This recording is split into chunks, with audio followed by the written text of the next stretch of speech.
Hello, and welcome back to the fourth and final part of our Design Your Year challenge. I can't believe we're already here, but this is how we're closing the year. And today, we're going to spend some intentional time planning for 2025. We've done a lot of groundwork to get to this point. In week one, we reflected on 2024 and decided what we're leaving behind. In week two, we did a little life audit and build self awareness around where we are. Last week, we defined our vision for 2025 by creating a vision board. And today, we're pulling it all together to create a plan that bridges the gap between where we are now and where we want to be by the end of 2025. So let's get started.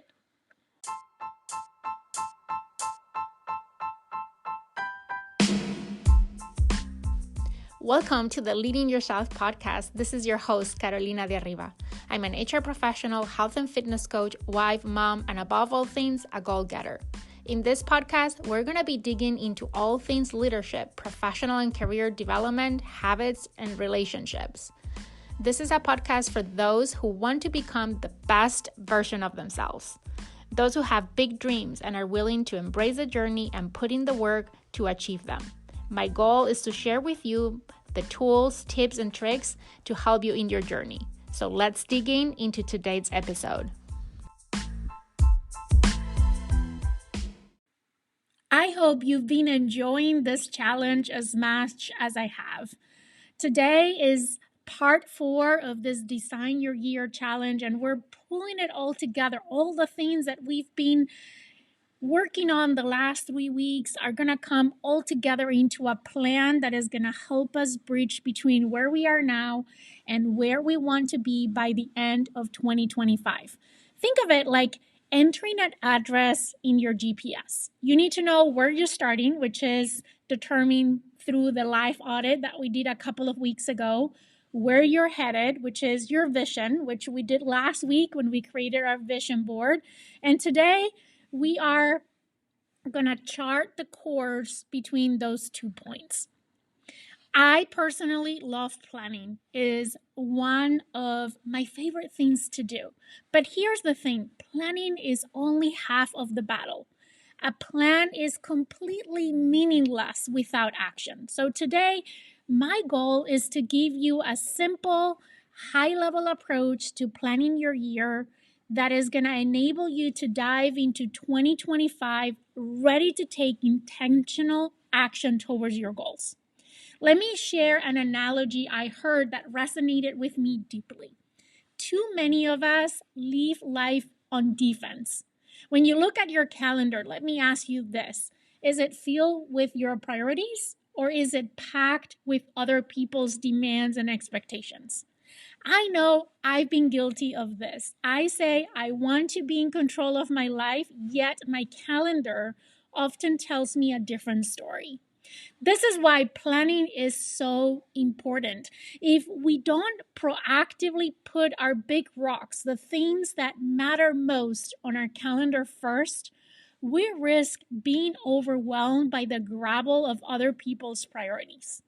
This concept is one that I learned in the 7 Habits of Highly Effective People, and it has been a game changer for me for the last, 20 years since I discovered it.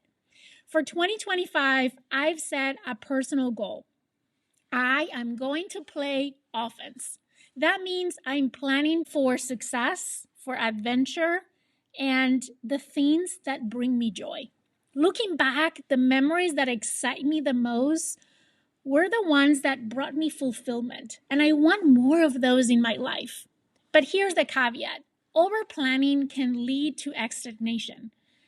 I have witnessed that and experienced that myself. As much as I love routines, I've learned that they can sometimes trap us in a rut. If you've ever felt stuck, take a close look at your routines. They might be part of the problem. That's why I'm intentionally planning newness, fun, and adventure into the new year. It's easy for kids to live adventurously. They naturally create new experiences every single week. As adults, we have to be intentional about making space for fun and excitement. And I encourage you to do the same. Plan for the things that bring you joy and create memories that you'll cherish. Another key focus of this planning process is to prioritize yourself. Too often, we put everyone else's need ahead of our own. But here's the truth: if you don't take care of yourself, you can't be the best version of you for others. So ask yourself, how do you want to feel in 2025? Let me ask one more time. How do you want to feel in 2025? Whether it's joyful, confident, fulfilled, identify the emotions that you want to experience, and then plan activities that evoke those feelings. You have the power to design a year that aligns with your values and brings you closer to the person that you want to be. So, with no further ado, I'm going to walk you through the 6-step process that I follow to plan my year. And as I said, I want to keep this very simple, but very pragmatic. So let me break it down step by step for you. Step number 1 is to do a life audit and create a vision. Maybe this can be broken down into steps, but here's the good news. You've already done this. This is what we've done as part of this challenge. Start with the work that we've already done. Reflect on where you are, and then dream about where you want to go and visualize the life that you want to create. This is about doing that life audit that we did a couple of weeks ago, spending maybe a little bit more time going deeper into that life audit, and then creating a vision for the next year. This is what we did with our vision board, but can you go a little bit deeper and kind of visualize in your mind, how does that look like? How does your life 12 months from now look like? What is that life that you want to create for yourself? Step number 2 is to set a defining goal. When I say defining goal, what I'm saying is I'm inviting you to choose one big, audacious goal for your year. And notice I said 1, not 10 or 20 goals. One big, audacious goal for the year. Something that excites you and challenges you. For me, some past goals that I have included in some of the most recent years include things like publishing a book, hosting a conference for my birthday, taking my kids to Disney World. This year, I'm considering starting a growth community. I'm also been thinking about creating an online course inspired by my book. I'm still debating between the two, and I think I'm leaning towards creating this growth community, which, by the way, if you want to join, I will put the details on the show notes of this podcast episode. We would love to have you as part of this growth community. Now, my question to you is, what is your one big thing for 2025? What is your defining goal that you're going to pursue this coming year? Step number 3 of this process is to set goals by life area. Remember that wheel of life that we used for that life audit a couple of weeks ago? Well, for each of those areas of your life, your health, your relationships, your career, your finances, your personal growth, fun, and spirituality, I want you to define at least one goal or intention for each of those categories. And because you did that life audit, you know exactly where you're standing in that area of your life, and you can ask yourself, how would the next level look like?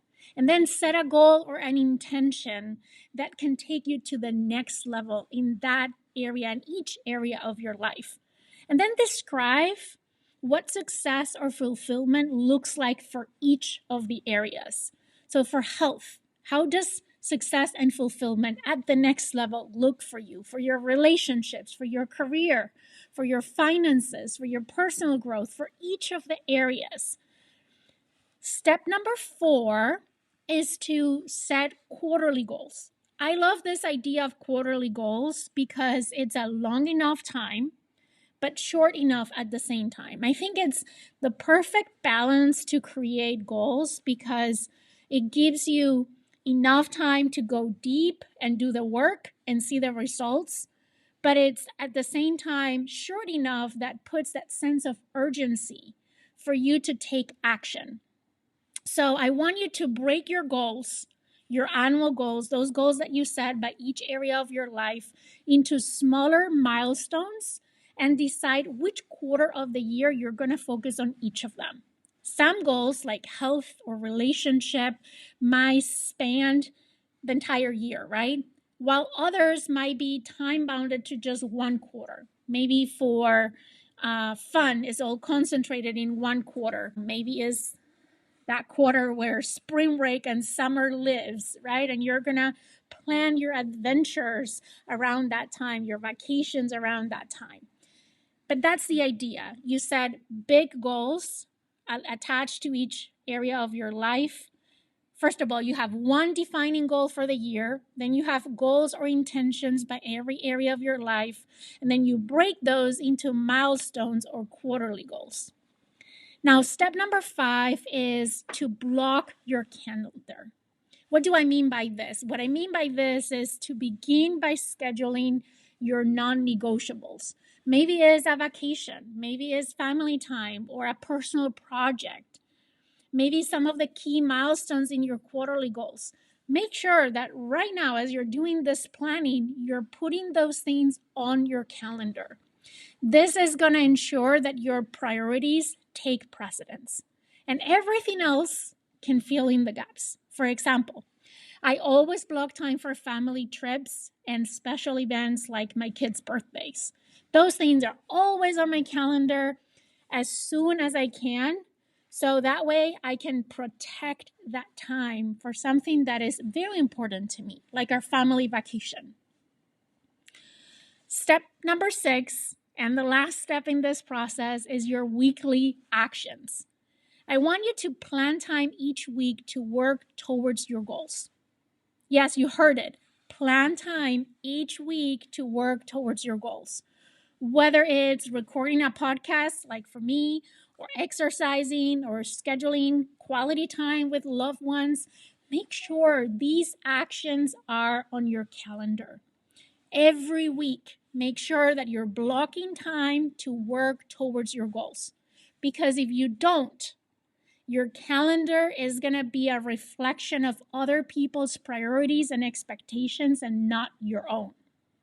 If you want to have that synchronization between what your goals and dreams and aspirations are and how you're spending your time, if you want that kind of an alignment, you need to schedule time every week to take action towards the things that you are saying are most important to you.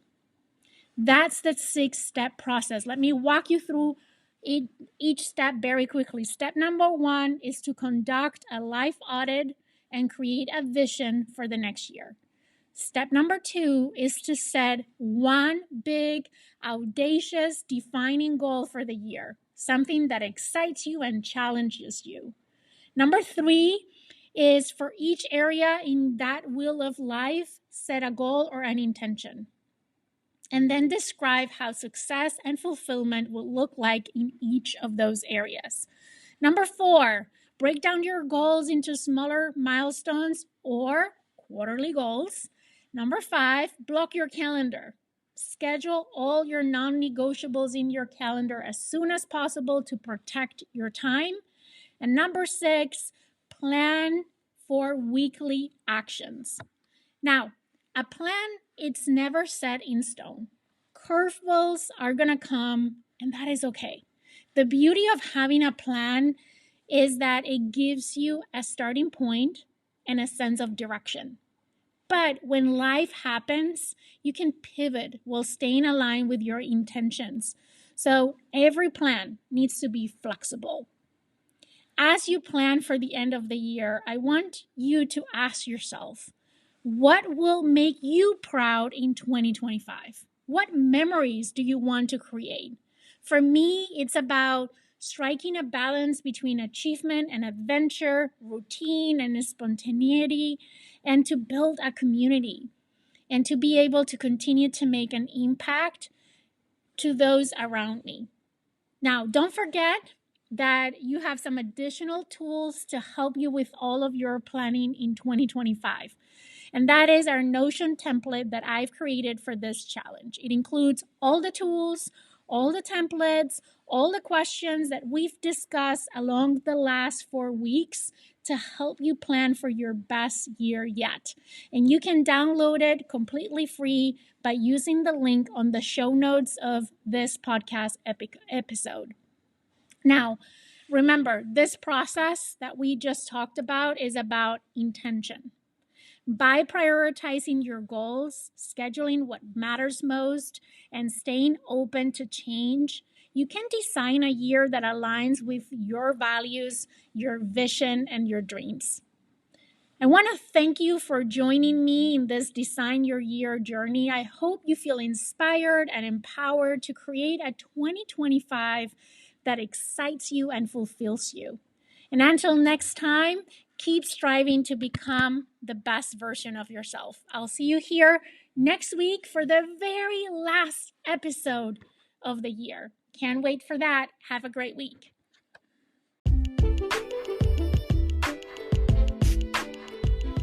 Okay, my friend, that's all I've got for you today. But before you go, 2 quick reminders. Number 1, if we're not already friends on Instagram, let's get connected. You can find me as Leading Yourself Podcast. Number 2, make sure you're subscribed to the podcast so you never miss an episode. Thank you so much for joining me today. I am incredibly grateful that you're in this journey with me. I want to leave you with one last thought. I want to remind you that you're destined for more and that every step that you take brings you closer to becoming that best version of yourself. Embrace each day as a chance to learn, grow, and chase your dreams. The world needs you to shine brightly, so go out and show up fully and authentically.